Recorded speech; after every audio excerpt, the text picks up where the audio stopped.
Hey guys, Omni here. Over the weekend, I watched Disney and Pixar's Soul, which was written and directed by Docter, who also wrote and directed Monsters Inc., Up, as well as Inside Out. This movie stars the voice talents of Jamie Foxx, Tina Fey, Angela Bassett, and Daveed Driggs, and many more.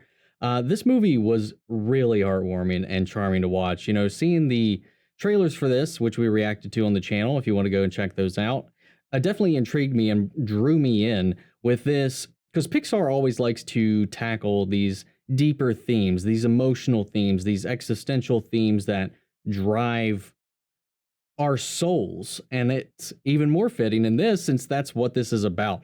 There's a lot of abstract concepts in this movie that they tackle, such as, you know, the soul before life, how we develop our personality traits, our passions, and all of that. And then as well as life and the beyond, what happens after, and how sometimes life, as well as our own love and passion for the things that drive us, can also kind of cause us to lose focus on everything else that we do have.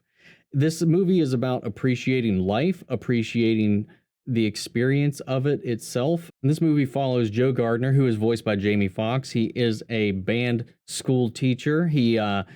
But his passion is music. His dream has always been to perform and give himself into the music. And because of that, he's kind of loses a little bit of focus and gets so absorbed in what he thinks he's trying to achieve in life, kind of tunnel visioning in this thing that is in the distance that he's not quite able to obtain.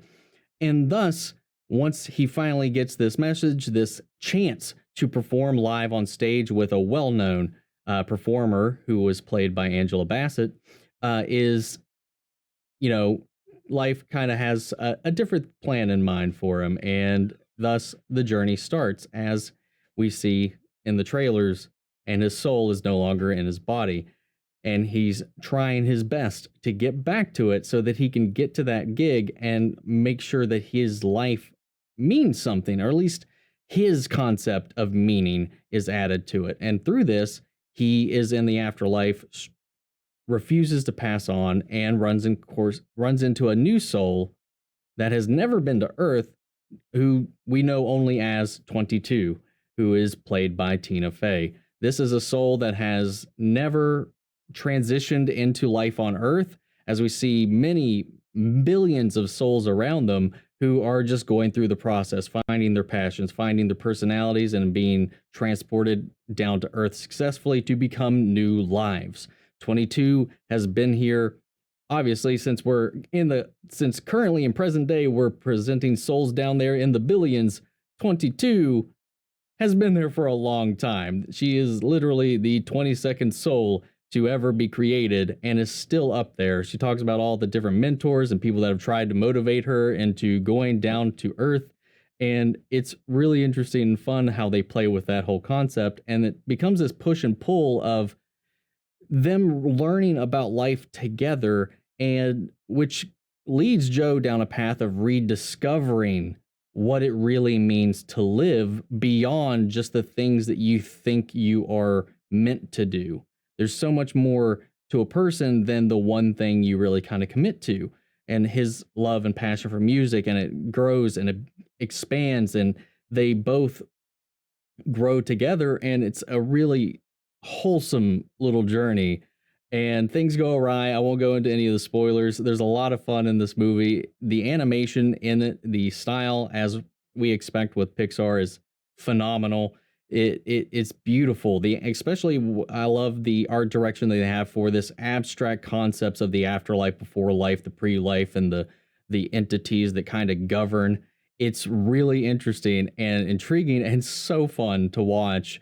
I gotta say, like, unlike any of the other Pixar films, especially some of the ones that Docter has worked on before, this never got me to the point where I got to tears, which is unusual for a Pixar movie, but I felt so warm, fuzzy, and connected and joyous throughout this entire movie. And this is a great way to kind of end off the year if you have Disney Plus to check this out, because I was actually surprised, because I thought this was going to be a premiere access kind of thing, like with Mulan. I thought we were going to have to pay $30 or whatever to watch this, but that was not the case. It was just there and available, and checked it out. This movie is a blast. I definitely recommend it. It does tackle some existential questions and concepts, and I don't always like to think about those kinds of things because we as humans aren't meant to understand that, and it makes my brain hurt.